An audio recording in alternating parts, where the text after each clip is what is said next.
You had a brewskis? Yeah, I should have brought a case. Do you want me to get you a fresh one? Okay, is that a good one? That cold enough for you? Yeah, man. It hits the yeah. Perfect. Well, it makes me feel good being out here all day doing recordings, and I mean, we built the studio here to drink beers and to do podcasts. Dude, and we're getting it done. Yeah, man, we're sporting the piss out of the studio today. So anyway, what were you telling me? Brooks lost his hat? Man, he was wrecked. He says to me, Dad, do you think we can get another hat from Jeff?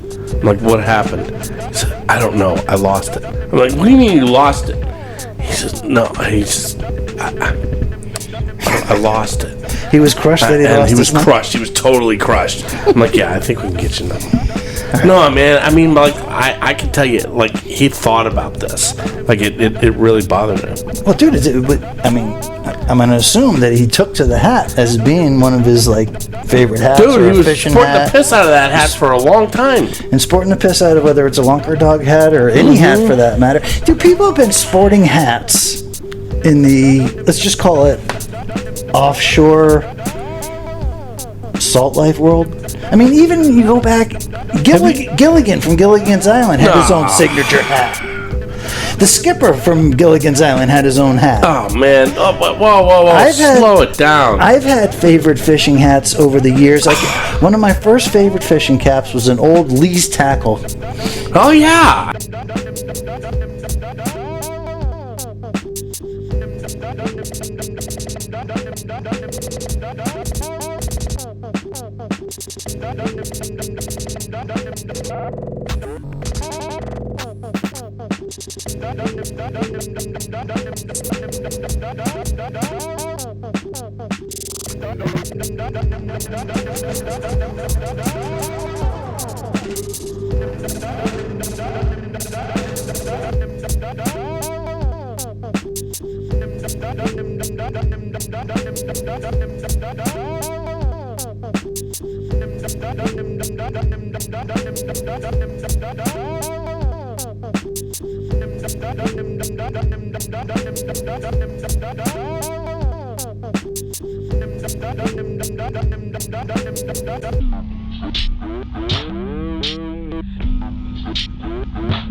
Might leave this place early this year.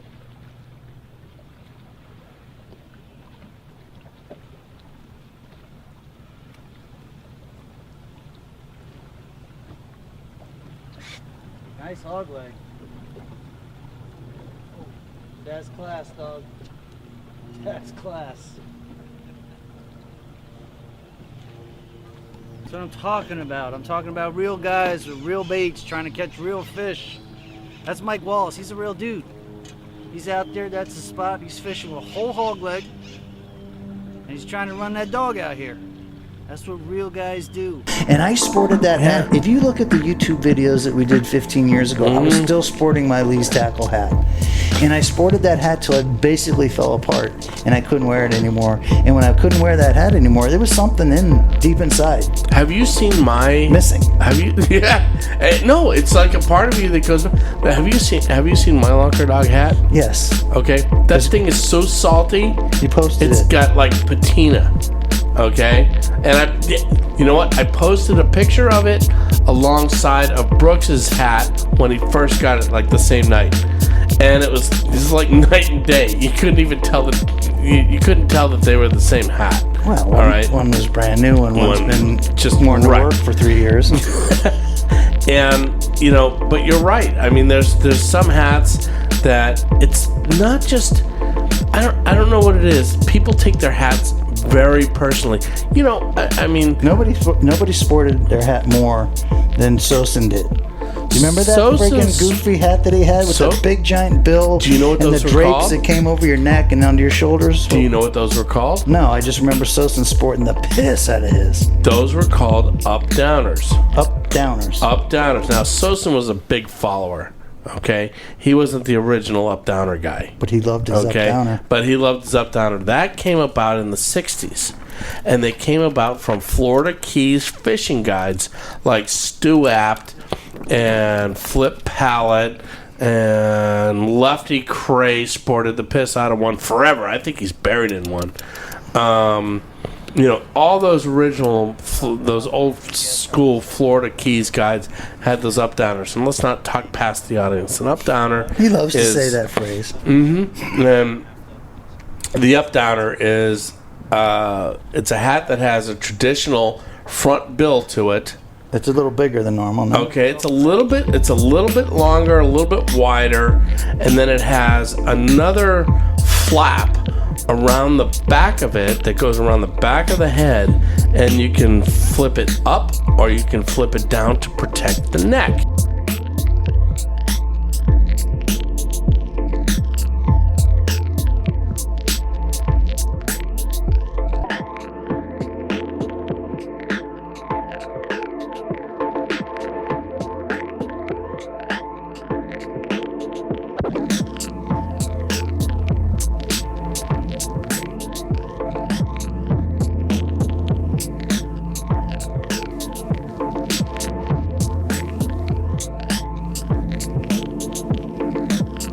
I mean, of course, I sport Lunker Dog hats all the time, but I have my, what would we call, my work hat? Mm-hmm. One that I sport damn near every day. It's a little gross. It don't smell right. It's That's got the one I got. and everything. And then I have like a fresh one. Like yesterday, I went to a Panther game with my buddy with Tristan. Right. And going to a Panther game, I wanted to make sure that I had a nice fresh hat. Now let me ask you a question. You go to a Panther game, Right. and you're sporting the piss out of your Lunker Dog hat. Right. Do people see you and they go, "Oh yeah"?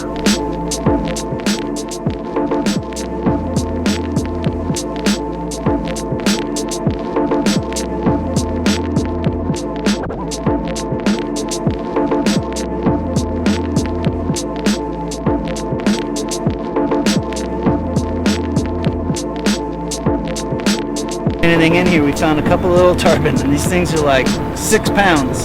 And I just had one on and dropped it. Mitchell just had one come up and eat his bait, and it totally sucks. Totally lowered the bar. This is what happens the first couple of weeks in December. We're out scouting around. You got to find the fish. They're not in the river. Look how tiny he is. Look at Tipsy watching. Tipsy, see that? You get two different people. Okay, you get people that you know recognize you, and they kind of looking at you a little bit. Yeah. But they don't always say anything. They don't want to make a thing about it. Yeah. And then you got the hardcores. You know, like I'll be walking through a Panther game or a basketball game, and I'll hear while we're walking through the crowd somebody run that dog. You eat it?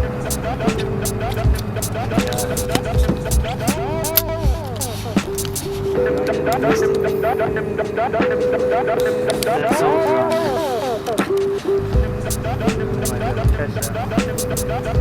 See that, Tips? That was pretty good, huh? She's watching.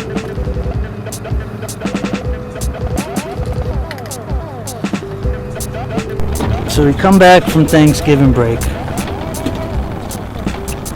Big cold front moved in. I was hoping there'd be some tarpon push up this river here. I fished last night blind in Miami. This game day had a few fish in it. And we ended up with a decent night, but I could have sworn there would have been a bunch of fish stuck up in here. I come out here with the famous snook fisherman Mitchell Vitale. Bring the big guns with me. Get the insurance bait. Make sure we have decent bait. Come all the way out here. And it totally sucks. Some of my mullet were as big as those tarpon that were striking back there. And we totally lowered the bar. Sometimes you raise the bar.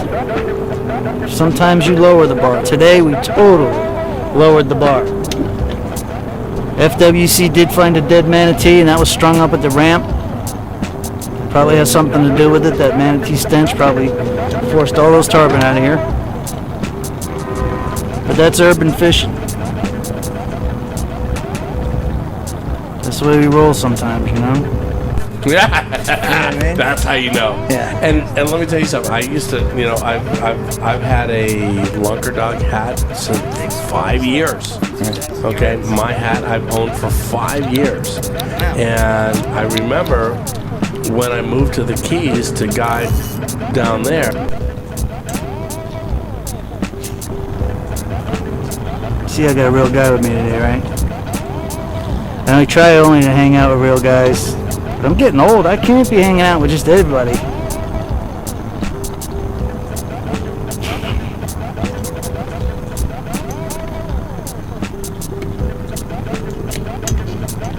Beautiful back here, though.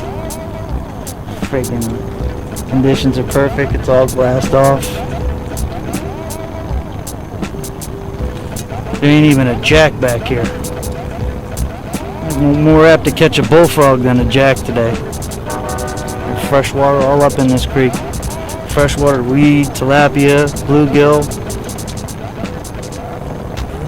Damn shame. Damn shame. Remember that big ass school of 20 I had? 22,000 yards of suffix like this? I'm out.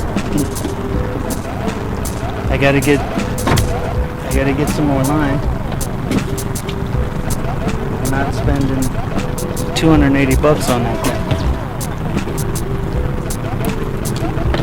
Dude, you follow me? I'm out of 20. It's a lot of 20 to go through. It's been 3 years since I've been out of 20. I'm out of 20. It's like throwing free throws with your left hand being out of 20. I mean, it's not every day you're out of 20. I haven't been out of 20 in like 3 years. I'm totally out of 20. How would you like it if you were out of 20? I mean, how would you feel?